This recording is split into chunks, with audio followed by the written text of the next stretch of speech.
This show is part of the Miles Offside Podcast Network. Visit twitter.com/milesoffsidepod for more information. And now, on with the show.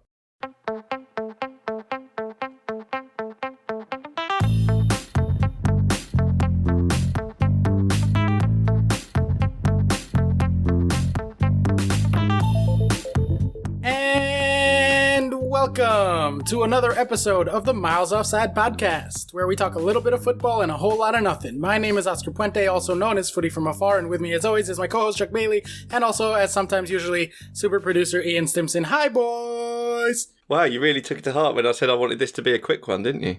Well, you know, we did say we wanted to get recorded as quick as possible so we could get this out. We are getting into it this week with the big old Game of Thrones finale. The show is done. We are all pretty big fans of the show. We did do a Game of Thrones episode during a recent international break before the season started. And with the Premier League season being over, we thought that this would be an interesting time to get into it. We are also going to be releasing another short pod, so they're both going to be short this week. We're going to have the Game of Thrones thing just now. And then after that, we're also going to release in a few days a soccer one about the FA Cup final and some big news stories that have been coming out and all that stuff. But we wanted to kind of put both bits of content out there. So without any further ado, gentlemen, Game of Thrones is done. Season 8 is over. Ian, I'll throw it to you first.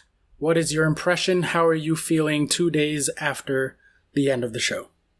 So, to caveat anything I say, I'm not one of these who gets incredibly upset about something, about a show not being great, because I've been insulated since Lost. And you have no feelings? I have no feelings. Dead inside? Dead inside. Art doesn't affect me. No. But I did not like the penultimate episode, not for necessarily the same reasons that everyone else seemed to. I'm sure we'll get into it. And so, having that episode disappoint me, I think they did a pretty good job with the finale. I don't think it could have been much better than it was based on the position they were coming from, if that makes sense. Okay. All right. And how about, like, the season as a whole? Season as a whole, it's so hard to judge it, isn't it? Just 2 days after it's finished. But it feels like it was a bit rushed. I don't think I'm the only one to say that. Yeah, a bit.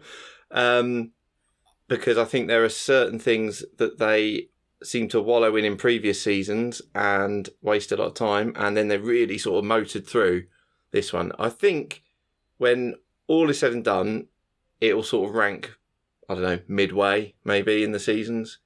I mean, it's nowhere near as good as 6, but yeah, I think it was okay. All right, a measured take, which is for now very rare given what Twitter and the internet has been like in the last couple of days. Yeah. And the people are here for hot, raging takes, so let's go ahead and cut to Chuck, who is good for one of those pretty frequently. Chuck, how you feeling? Anyone who didn't understand what was going on is a fucking garbage monster. Okay, all right, going right in there. It's great. It was amazing. Everything. I mean, I get why people are like, oh, the White Walkers and all this. Oh, you didn't really do anything. Oh, you didn't do this storyline. Write it all again. Like, first of all, like Ian said, don't be such a fucking bellend and not compliment people on such good work they've done just because you, in your blinkered view of this is what should happen, didn't happen, and therefore it's now the worst TV show ever. Like, cinematically, it was better than any season that's happened, with like the visuals and the syncing with the music and emotional moments. I just thought it was fantastic. I've watched a lot of the episodes twice in a row, just to kind of view it again and see, especially they've all bared rewatching, definitely. Yeah, definitely. Like Battle of Winterfell, you can still watch it again and get it. And you might even actually see what happened the second or third time around. I didn't get that. Why were people saying it was so dark? I saw like everything that happened. Is it poor people? I don't know. I don't know, or people watching on tablets or whatever. But in which case, fuck you. I mean, you shouldn't be watching it on a tablet. Yeah. But I mean, I've got a fairly decent TV. The first time I watched it, I was in a dark room, and I thought it was good. I must admit, the second time I watched it, I put like the backlight up, the brightness up a little bit. And you can see a lot more. Is that better? Because it was a battle at night. It's okay that it's confusing sometimes. You Yeah, know? I think it's meant to be like a sensory attack. It's the same as the penultimate episode, the bells, where they're going everywhere. Yeah. It's meant to be Saving Private Ryan-ish, and Yeah. no one knows But I what's going on. do maybe wish it'd have been a touch lighter, just because when I did put the brightness up a bit, backlight up a bit, there were some stunning moments that you couldn't necessarily see properly, like the dragon battle. It's sort of amazing. Yeah, it was really good. Yeah, it's really amazing, and it is a bit dark.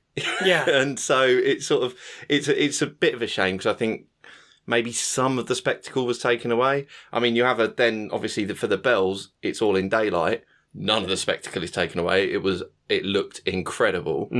But yeah, so maybe it was a touch dark, but I think again the reaction was a bit ridiculous. I had a similar reaction to the Winterfell episode, not because it was too dark, because, peasants get a better TV. Why do you still have a cathode ray? Like, what are you doing? In it. Cathode ray. Throw your 80-kilo CRT out the fuck. True. But I was so, tense and stressed out and emotionally just distraught.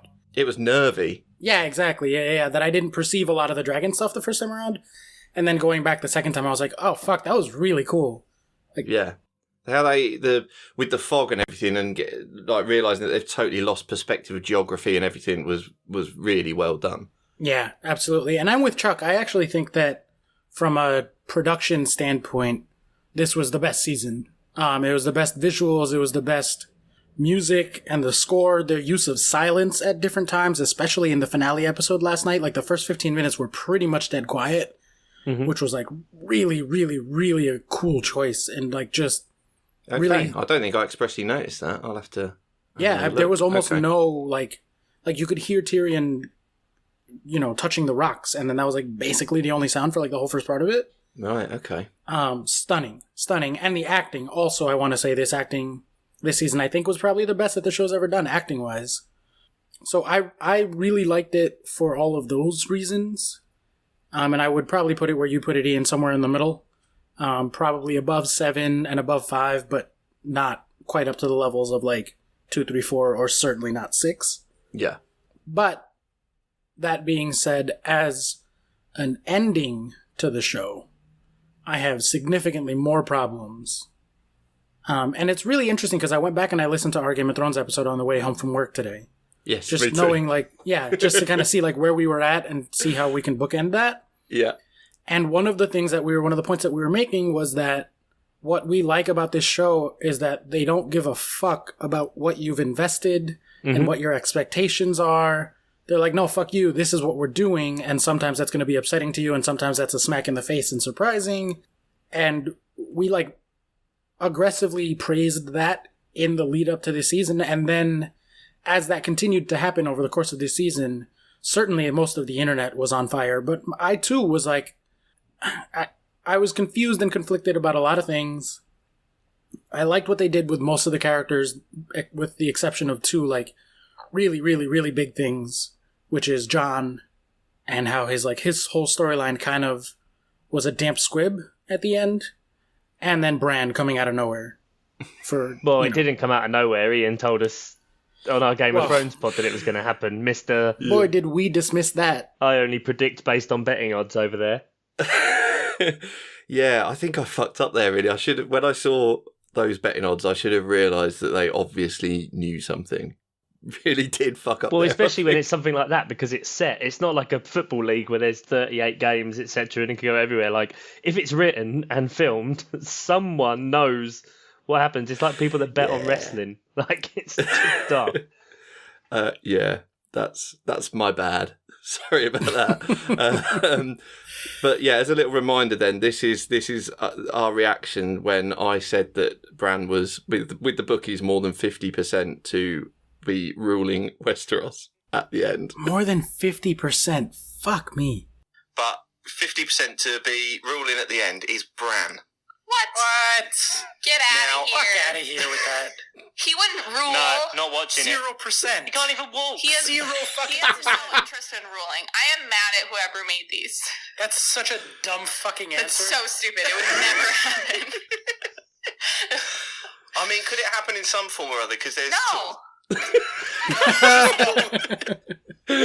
I mean, I'm quite glad that it's actually Emily that comes off worst in that little clip, so that's okay. Yeah. We know Oh nothing. dear. I mean, it was... I don't know, at the end, the first thing that came to mind when Tyrion turned around and said to him was instantly what we had said, and I kind of got a bit deflated watching it. Like, I know. oh. I felt so bad because I was watching it when Tyrion starts going, but what we really brings us together is stories. And I'm like, oh God. Get out. Get it's out. And I happening. had the same reaction as I did when we were recording. I literally said, what? No. Get the fuck out of here. No. Yeah. So, like, while word he, for word. While he comes oh so close to naming him Bran the Cripple. Like, what was that all about? Bran the Broken. Like, Bran the Broken. Savage Jesus roast. Christ. Bran the Wheels. Like, that could have been the next one. Like, King of Hot Wheels. So here's the deal with that. Is that they... You know, this has been the discourse all season long if you've been keeping up with the nerdy stuff or listened to the Nerdy Nerd Chronicles, plug, is that they don't seem to really like the fantasy elements. They don't know what to do with, like, the really, really high fantasy stuff, the Tolkien stuff that Gurm loves. Like, this was started as a tribute to Lord of the Rings for George R.R. Martin. They sidelined Bran for long stretches. Like, he was out of all of season 5. Yeah. If you can hear noise in the background, that's construction being done on my house, so just try to it's ignore not. that. Is Emily still wailing in the background because Yeah, of Bran? exactly. Bran the Builder. Bran is on the Iron Throne! That's pretty much what it feels like. That's what's going on in my soul as well. They sidelined him. They ignored him. They clearly didn't like him as a character. They didn't know what to do with him or how to write him. I think what happened was they knew that the end was coming. And so they were like, well, George R. R. Martin's going to put out those books. Let's put him aside because that's where the story's caught up to the books. They were like, let's leave him aside until he figures this out because we don't know what the hell to do with him. Mm-hmm. And then he never did. But they had the ending, and I'm pretty sure, I strongly suspect that this is the ending that George R. R. Martin told them. Yeah. Because I can't see them choosing Bran based off everything that they've done with the show. Like, our reaction, I think, is accurate to what the show told us. Yeah, definitely. Yeah. Exactly. And so, like, but then they knew they had to bring him back. So they just had to fucking panic and be like, it's Bran, here's Bran. And because of that, that totally derailed Jon's storyline too, where they had, as the writers of the show, spent forever building up Jon as the hero, as the savior, as the main character, as the rightful heir, blah, blah, blah, blah, blah. And I think they didn't know what to do with Bran, and then they had to bring him in, and that threw off what they were doing with Jon, and they didn't know what to do with Jon anymore in the last season, and so that just, like, fucked up those two characters completely. But what could they really have done with Bran? Like, he's in a wheelchair. Like, he can't fight. See, you know, when it's all revolving and climaxing with battles and that kind of stuff. What more can you do? I get why some people might feel a bit like it's odd because it's just like Bran's there for a bit and then he's sitting in front of a tree and then the Night King comes and Arya kills him and then he's gone and then all of a sudden he's at the Dragon Colosseum bit. That's where they had the meeting, right? The same place where they had the meeting with Cersei and that she first saw the White Walkers. So there's nothing really they can do. And what you were saying, Oscar, on like the kind of fantasy bit, I think is quite interesting because they spent a lot of time throughout. One of the things I noticed, they spend a lot of time throughout the show, obviously going down the more fantasy routes and those kind of things. But some of the things that have been the most hard hitting and the you know the real fan favorite kind of moments have been the real visceral, real life grounded stuff, like the Red Wedding, which is just a slaughter. It's not anything fantastical. There's nothing different there. There's no magic. There's no whatever. Mm-hmm. You know, it's not a cloud smoke baby crawling out of a redhead's vagina and then going and killing someone. Like it's something real. And not enough of that in drama. No, there's not enough of that really. And they should have had more of it. There should have been more smoke babies crawling out of vaginas. In Downton Abbey. Season 8. And then it's just a dragon. Yeah. In season 8, it seemed to be so much more about making things real, hence why you just had the brutal kind of war scenes that are disorienting and not glamorizing anything that they're doing or what they are. And the fact that in all of these moments of turmoil where people say like, oh, the character's completely changed, it's because right now for all of them, it's massively, massively about life or death for everyone, existence, non-existence, that kind of thing, which kind of boils everyone down to the true essence of who they are with fight or flight. Yeah, and I think that's exactly what happened with Dany. Yeah. And I think a lot of people were like wicked in denial about who she was and what she was down at her core, because they spent so many seasons sort of justifying the horrible things that she did, being like, well, they're slave owners, so it's fine to crucify 163 of them and then leave them out rotting in the sun and not let their families like bury them properly, which was like so far above and beyond like even the death penalty or like life, like that's like sadistic. And like all of these things that she had done along the way, we kind of justified, and then people were like, well, no, she's a hero. Yeah. And they had her like repeatedly go to be like, nah, fuck this, I'm gonna go burn everybody. And then someone would be like, no, stop, take a breath. It was just one by one, all of her safety mechanisms just were killed or left, All started performing badly like Tyrion, so she possibly didn't trust him anymore. Yeah. Right, exactly. And I think that this was her finally, like, I didn't take this as a change in her character as much as a, like, actualization of her true self. Right. Like, she spent years trying to be this and then fighting against her nature and being like, I shouldn't, maybe, / other people don't want me to. When the chips are down, you become who you are. Like, that's it, and it just comes to the fore, which is why people say it's quite quick, but Dany's been mental shitloads of times. Like, she went off loads. There's at least 4 or 5 moments where she's shouting at people to burn her enemies in their iron suits and lay waste to their towns, etc. Like, it's... Yeah, the idea that it comes out of nowhere is ridiculous. And my main problem with episode 5 isn't what everyone else's seems to be, which is sort of Dany's changing. But there are problems with that in that she seems to accept Tyrion's plan, or whatever it is, of the bells ringing, surrender. She seems to nod to Grey Worm. Fine, we'll agree that then. The descent into madness, like true madness, because we're talking obviously practically genocide, is quite quick. Now, that's mainly, I think, because of there only being 6 episodes in this season, but that's their choice. So I think they should have done better with it. No, they're still film length, though. I think they people are say long, people say it's quick just because of the number of episodes. Whereas if you think about it as an hour and a half film, if you watch an hour and a half film and a character goes crazy, it can kind of happen in a 10-15 minute span. True, but HBO were willing to give them as long as they wanted. I mean, they could have had another season. I know the discourse is that they were getting bored with the show, want to move on to other projects and that. But I also find that almost a bit hard to believe, because this is what they're going to be known for.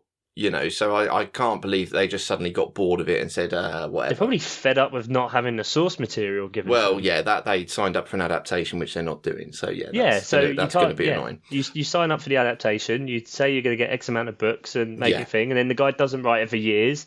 Then you have to drag certain aspects out because you don't know about characters, and you're like, fuck this. Which is not cool. But so it does feel a little bit quick that we go from Dany sort of getting yet again sort of rejected by Jon when halfway through kissing her he seems to remember, oh shit, you're my aunt. Look, she came to terms with incest. Like, that was the key. That was the key moment where you knew it was wrong. When she found out in like episode 2. But then the opening of episode 5, she's, sunken eyes, white pallor, oh right, they're telling us she's full on lost it. So my problem isn't from the start of episode 5 to her losing it. It's almost from the end of episode 4 to the start of episode 5. She's not eating. She's completely sort of like, she looks totally different. And then my other problem with it is the point at which she decides to go nuts is when they surrender. That's weird. That's really odd. Like, so the bells are ringing, they're surrendering, throwing down swords. This is when I'm going to murder all the men, women and children in the city. It's really odd. Like, she had that dragon. We saw how powerful it was. It was insane, which makes me wonder why she just hasn't gone up to the Red Keep in the first place and just blasted that's what she the fuck keeps saying out she of it. wants to do, and everyone's like, no. And she's like, wait, now can I burn everyone? The Red Keep specifically, like, she could have just flown over and done it. I mean, like, she just blasted through the ballistas or scorpions or whatever they are. It was just devastating. And the point at which the switch flips is a problem. They're all surrendering, and that is a sustained attack. She's doing that for 15, 20 minutes. It just felt like it was the wrong time for the switch to flip. So I think two things to what you were saying, Ian. One is that between the end of episode 4 and the beginning of episode 5, you're like, oh, I don't see how she got to like completely letting herself go and being like in this horrible dark place. Yeah. You got to remember that she literally thinks of those dragons as her children. And one of those children got murdered in front of her as a surprise. Like, she wasn't expecting to that. everyone. That's not a good surprise. And then like, and then like very, very shortly thereafter, her best friend got murdered. Right? Yeah. So like, that's a rough week. Like, I think most people would go into a funk after that week. Yeah. Yeah. But then I almost felt like, because when Missandei gets executed, like, again, just jump on your dragon, do it instantly. It just feels like, just like, you're that's the moment you go mad. You don't go home, stop eating for a bit, burn a bald guy, and then decide to go through the motions as if you're just doing a sort of standard battle with a dragon, and then just go mad. It was just the point of it. I think it's the internal conflict is just over and over and over again, isn't it? That she's trying to fight. Varys says it tons of times that every time a Targaryen's born, the gods flip a coin and the world holds its breath. And so I think for so long she was fighting the fact that what she is a conqueror. She's not a ruler. So she doesn't know. It's almost as if like being in charge of all those men, women and children, she couldn't. That was another kind of stress, which then meant that she was just going to burn them all alive because she knew what would happen and that she can't handle it anymore. You look at what happened when she's... Yeah, she always struggled with Marine and that. With Marine, she gets rid of all the slavers, sorts out in Slavers Bay, they revolt against her. Right, she's in charge. And the only person that can actually keep the peace for a while is Tyrion when he's in charge of it. And not her. And all she's ever been able to do is go somewhere, basically lay waste to it, be called Misa, Misa, Misa, and then, she fucks off somewhere else again. So I think that's a kind of element of it that's downplayed, the fact that she was never going to be a ruler, especially if you look at it from the history point of view. The last one to take the Red Keep was Robert Baratheon, who was an absolutely shit ruler. Yeah. And just awful. Before that, obviously, it was the Mad King, but, he was mad. But then going back to, is it Aegon Targaryen that took... Yeah, Aegon the Conqueror. Everything. Yeah, so there you go, called the Conqueror, and came in just with dragons and burnt the fucking place then. So it's just kind of history repeating itself. And I think it's the fact that, she went there to break the wheel, but really she is still just the wheel. I definitely see your point, Ian, and I don't disagree. Look, I'm going to go to the fucking grave defending this show and defending this season, because I think people are wildly overreacting. It's a lot easier to defend than Lost, though. You've got to admit that. Well, I don't even bother defending Lost because I just get angry with how, like, little people want to hear me out. I'm just like, yeah, I don't want to talk about it. We definitely need to do... We'll get to that someday, Ian. We'll do that. That'll be our last ever episode, because after that, we will, like, never record again because I won't be able to have a conversation with you again after that. It's going to get real ugly, so we're saving that. How many episodes of Lost were there, Oscar? 117? Fuck, I can't watch that. It's a big commitment. It's a big fucking commitment. Yeah, I'm going to rewatch it soon because it's been a while and I miss it, but... Some great television, yes, definitely. So, sorry, to go back though. I will go to my grave defending Game of Thrones because I think there's been overreactions, but I don't want anyone to think that I unanimously loved everything that they did this season. And one of the weird things they did, I think, is when she chose to go full Sith, let's say. Full evil, right? Because it is weird that, like, they just surrendered. She's sitting there, and then, like, she stops for a second and then goes. And I think there's a lot of very easy fixes, like she just never stops in the first place. Or, maybe someone throws something at her and she's like, oh, fuck you guys, fine. Or, whatever. There was a million little things they could have done. They could have saved Rhaegal dying till that moment and then have her do it then. 100%. That would have totally solved that problem, right. I think. It's not that it was bad, for me at least. It's that they are better than this. And, like, yes, they are adapting a work that they were supposed to be adapting, now they're writing. And yes, we got a lot of hours here, like it's not actually 6 episodes, it's like 8 episodes worth of hours and stuff, but they themselves, even though they're not doing the job that they originally signed up for, are better than this season. This season felt sloppy in a lot of ways, even judging against just themselves and their ability to do things. And I think they needed one more season to like really do this well and to like close it out. And people would still have hated it in a lot of different ways. People would have hated the brand thing, which I don't like the brand thing at all. But like I can see it. I get what they're going for, but they needed more. I needed to know like we still don't know what the fuck is the deal with his 3-eye Raven powers. Can he warg into a dragon? When he says, I'm going to look for the dragon. Was that the insinuation that he's like, I'm going to go find him? Like, are you going to become a fucking dragon? Could you have become a dragon all this fucking time? Because that would have been something. You were like saying, oh, well, what would they do with him? He's just going to sit there near a tree. I'm like, well, if he can fucking warg into a dragon, he could have done some cool shit there. He literally is the only person who has ever warged into another human. And he fucking time traveled to do it, which also had never been done. And then they just never came back to that. And like, is he immortal? Because the other one kind of seemed immortal. So is he like actually king for forever now? Like, did they just elect someone who's going to be king for the next 10,000 years? I don't know. He can potentially live for thousands of years. He can walk into and be and control potentially whatever he wants to control. He can time travel. If something's gone wrong, he can just go back to the past and maybe fix it. Hang on. This is X-Men. He's fucking Professor X. The rip-off merchants. Oh my god, it all makes sense now. Crossover. This is how it would go. Game of Thrones, X-Men, House of M, House of Bran, that kind of stuff. Don't say House of M, because that's going to be a whole thing. But regardless of like the brand thing, and you know, he didn't want to be in charge of the House Stark. He's like, I don't want anything. And then, you know, why did you think I came here? Like that's why he's there. Oh, right now I didn't. Doesn't fancy Winterfell. I didn't want the fucking piddly North. I wanted all of it. And then Sansa's just like, the North's not going to be a part of it. Okay, like that bit was very just like, oh, Brexit, it can happen quickly. Typical North wanting to be apart from all of it. It was just a bit weird, but I liked the fact that you get to the end and you see it's all the kind of Stark kids back together again, but grown and actually getting to kind of what they wanted in the first place. You know, Sansa always wanted to be the lady, and now she's the queen in the North. Arya always wanted to be kind of the explorer, whatever. Christopher Columbus. Huh? Christopher Columbus. She's going to go discover the potato. It was so. I thought that was weird. So I think that's good for her character. I think she always wanted.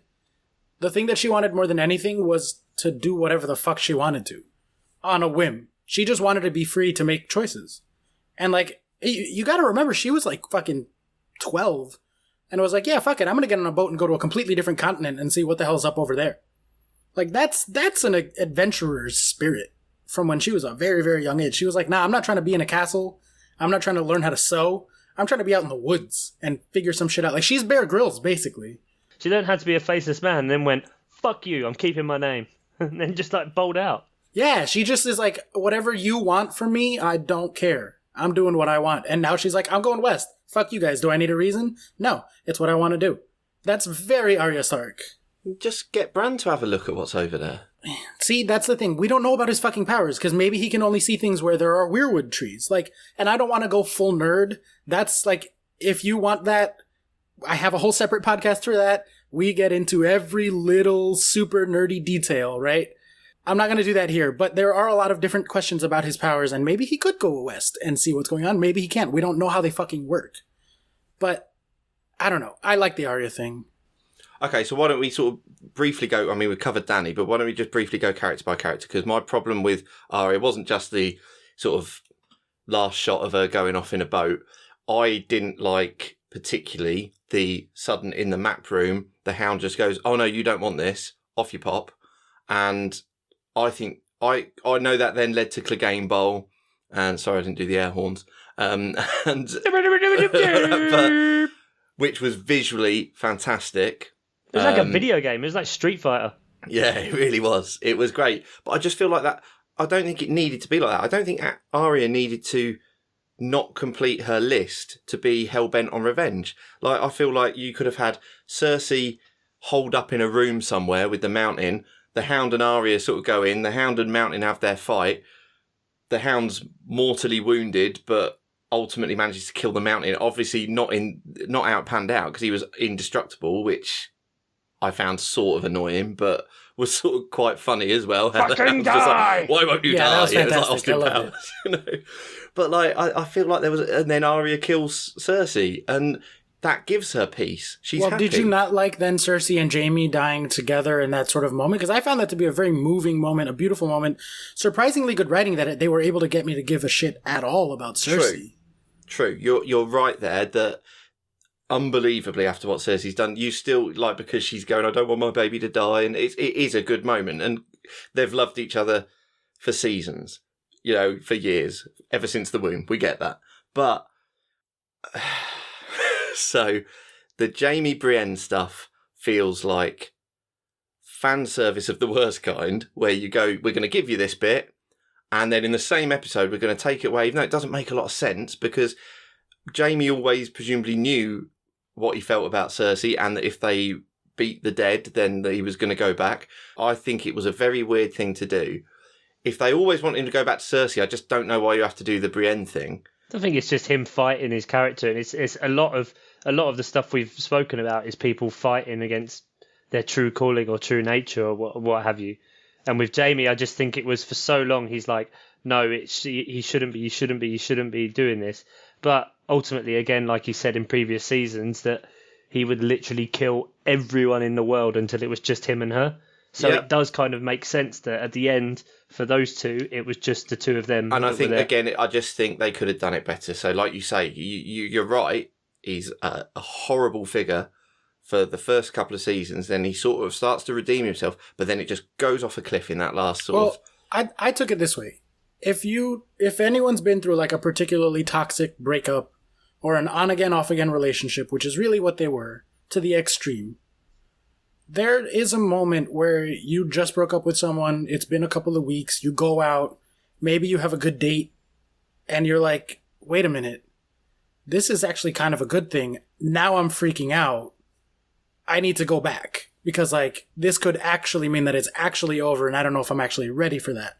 And so to me, like, it made me upset and sad that Jaime would revert that aggressively and that quickly. But it's not unreasonable or unrealistic to have him sleep with Brienne and have that be a trigger of him being like, holy fuck, I just slept with someone that isn't my sister for literally the first time. Yeah, I know. And now I'm freaking out, and I need to just like in a panic moment be like, nah, I'm out. I need to go back. What am I doing? I don't know what I'm doing. And then also combine that with like knowing that Cersei was in mortal danger. And I could easily see him making that choice. And it sucks. It's a huge betrayal of all of his growth, but it's not unrealistic, I don't think. But they don't give a shit about what you think about the characters or your investment. That's fair enough. But it was switch flipping again for me. It was he hears Sansa say about possible Cersei execution, bang, switch flips. And it was just a bit clumsy, I thought. I thought it would have been nice to give Cersei a death that wasn't just a building accidentally falling on her and then there being about 5 bricks on top of them when Tyrion goes to find them, which was like, it really looks like the whole fucking keep is coming down on them, and then Tyrion just moves a couple of bricks. Oh, there they are. Yeah, 2 feet to the left and they would have been totally fine. Yeah, exactly, yeah. All right, so we did say we wanted to keep it short, so I think let's just switch over to like kind of start wrapping up the conversation, because Ian, I don't want you to have to do too much editing. Having done editing myself now, I try to be very mindful of the clock when we're recording. Your one favorite thing from this season? Oh wow, one favorite thing from this season. Could be a scene, it could be a visual, it could be a conversation, whatever. What was your one favorite thing? The episode 2 before the Battle of Winterfell with the fireside conversation. Yes. It was just brilliant, sort of right in between characters. It was what I really liked about Game of Thrones. You know, I know it's a sort of trope, but the conversations in dark rooms, and it was done so well. It was a fantastic setup to the next episode. Reminds you why you care about them all. That was great for me. Yeah. Yeah, that was good. That was really good.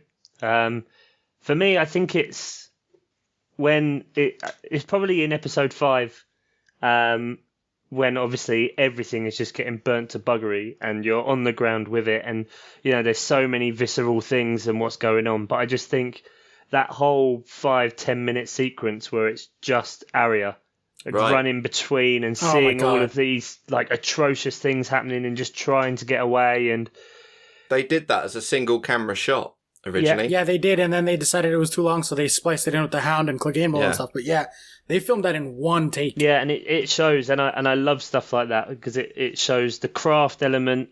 She's fantastic. And also her as an actress, but also as the character, that you're like, you spent so long with this person who is an absolute badass. But, when she decided to be Arya Stark again, if you know what I mean, she kept that human element. And the fact, like I said before, that when the chips are down and people really are who they are, that when everything's gone to shit, you can still just see that element that she is scared little girl and still has that vulnerability. And she's had to grow up so fast, even though she's incredible and amazing through the show. And I love the fact that you just see every kind of aspect of her character in that scene, and it's beautiful, beautifully shot and amazing. You guys basically took my two answers. I was gonna say the Brienne scene when they knighted her, like as the culmination of that. Yeah. That was beautiful and moving and like such a perfect. Oh no, it's got to be when Sir Podrick comes in, like episode 6, like pow pow, yeah, Podrick with his little face, pod the rod. He can't, if he's in the Kingsguard, he can't father children, can he? Or is that part of the oath? That's correct. But it's a new world order; they can do whatever they want. Right? Well, true. And then the other thing would have been when Dany's burning everything down, or the Arya stuff. So, but to sort of slightly tweak that, since I have to give a different answer than what you guys said. Sorry. No, it's fine. The feeling that I got of horror and disgust, both at the show and at myself for having wanted to see this, when she was burning King's Landing down and burning fucking everything, and like seeing the children and seeing the peasants and seeing the people running away screaming in horror, like when listening back to our earlier Thrones episode, how we said that one of the best things about this show and one of the things that makes this show particularly unique, even compared against all other, all-time great shows, is its ability to shock us and to just be like very viscerally upsetting. We talked about the Red Wedding, all of the things that had happened over the course of the years. This was like the ultimate version of that. It was like, I went into that episode being like, sweet, I'm gonna get some dragon shit. She's gonna burn everything. It's gonna be so cool. And then they gave it to me, and they gave it to me so hard that I was like, nope, I don't, no, I take it back. And so like, that's such a perfect moment for this show, and a perfect encapsulation of what made it such a fascinating thing to watch for so many years. And just from a technical point of view, it was spectacular. I mean, the going through the scorpions, going through the towers of Red Keep, it was visually stunning. And it really was. I liked the matching up with, as she comes through the front wall of King's Landing. It's very much like the Night King coming through the wall in the north and kind of just cutting through out of nowhere. And I like that, the kind of symmetry with. They did a lot of that. There was a lot of shots that echoed back to season 1 or season 4. Clever. So to wrap up this conversation, because we are at the 40-ish minute mark, so let's keep this relatively short and wrap it up from here. Ideally, he is going to write those books. I think he is now has renewed interest in actually doing it. Maybe I'm lying to myself and wishful thinking, but... Are you a book reader, Oscar? Are you fully... I've tried a few different times to read the books. I never quite get all the way through. Right, okay. Because I don't have a lot of patience for dense writing like that, so I've never been a fan of Dickens. I've forced myself through the Lord of the Rings books once. And this is coming from a massive Lord of the Rings fan. I literally have Elvish tattooed on me, and I still think it's hard to get through the books. Yeah. Plastic fan. Yeah, exactly. But the books are probably, hopefully, going to get finished. There's prequel shows and sequel shows and spin-offs and all that stuff. Going forward, what would you like to see more of, or something different? Westeros and boobs. There was a distinct lack of boobs in season 6. They got a social conscience, didn't they? But you want to see Arya the Explorer? Yes! But she's and she can do fourth wall breaking cuts to camera, where she teaches you Bravosi or something, I don't know. Okay, so Chuck wants to see boobs and Arya exploring adventures. Boobs. Ian, what do you want to see? Well, I mean, the prequel that has been announced, is it that it's like thousands of years before? It's the first long night, the Age of Heroes, they call it. Yeah. So Bran the Builder, the original Bran. I mean, as you say, it's such a dense text, and with that sort of history, I mean, that sounds pretty good to me. I mean, we might actually get some real sort of Night King answers or whatever from a prequel that's thousands of years in the past. So, I mean... And as long as nothing features Sam, because he's a prick. Grandmaster Sam. I wrote a book. Oh, come on, you fucking Lord of the Rings ripoff. He didn't even write the book. That was a bit cheesy. I did the picture. Slughorn wrote the book. And Slughorn wrote it. It was a bit of a shit-eating move as well to go, oh, you're not in it. Just really horrible. Talk about punishment for Tyrion. Yeah. All right, I would love to see some ancient, so old-timey stuff, and especially like more of the White Walkers and what the fuck their deal is, because they completely disregarded that so much. Yeah. Is that what you want out of the prequel show? Is like more White Walker stuff, or just... Absolutely. And yeah, I would like, because I do, even though there was mild disappointment with episode 5, I thought the finale was good, I think as a show, it's going to stand up. When you rewatch it, it's going to stand up. So anything that sort of fills that out, I wouldn't like a prequel that sort of involved the characters we've got as they are, but anything that sort of fills out the history and, yeah, the White Walker thing, because as you say, the fantasy element was thrown away a bit, all wrapped up by episode 3 of this season, which I think it had to be, so as the politics and war among the humans could happen. But yeah, I would definitely love that. So I'm all for that. Cool. And for me, I think the thing I want the most is actually for the books to get written now. Because I need to know more about what they were going for with Jon. Yeah. Like, why did he die and come back? That seems like it's more important. Why was R+L=J the most important thing, and the thing that literally got them the rights to the show when they went and met with George R. R. Martin years ago? His only question to them was, who's Jon's parents? And when they answered that correctly, he was like, okay, you're good enough to have this. Really? And make it as a show. Yeah. Did not literally, know that. That's what got them the show. I did and not that know all that. came out for like nothing. Like what? Yeah. Why does it is the show other than that a different? Sort of slight more motivation to it was. I felt the motivation almost was like kill or be killed, rather than you can't let this tyrant. Because when I was watching the finale, sorry, I'm hijacking your ending here, sorry, but the first bit of the finale that made me go, oh no, was when Jon and Dany were kissing. I took that on face value. I didn't maybe see it coming when I should have. I was like, oh, really? Would he? And then he kills her, but I didn't know whether it was more kill or be killed, because everyone was telling him, you're going to be a threat from now on. You're going to be a threat. Or was it that he sort of was doing the right thing and getting rid of a tyrant? I don't think he would kill her out of his own self-interest, Yeah. because I think he's shown in the past that he's willing to die But then that for the seemed right. to be the message everyone was giving him. You're Yeah, gonna, you know. I think he did it knowing that he had to stop her. She's my queen. God, yeah. Jesus Yeah. Christ, drink every time you hear that. Fuck. Look, I don't know what the plan was for Jon in George R. R. Martin's vision and in his story, because he's like the most important character, I think, to George R. R. Martin at least. But it wasn't what we got, No. and I need to see what the deal was with Jon. Yeah. And with the POV chapters way of writing, that will be really interesting. Exactly, yeah. All right, well, I think that about wraps it up for our Game of Thrones conversation. Hopefully you guys enjoyed it. And we're gonna call it an episode there, and then look out later in the week. We will have some more traditional soccer stuff to talk about. So thanks for joining us, and see you in a couple of days. Say bye, Chuck. And now, our watch has ended. No. And Ian. And now our watch has ended. And we'll never see its like again.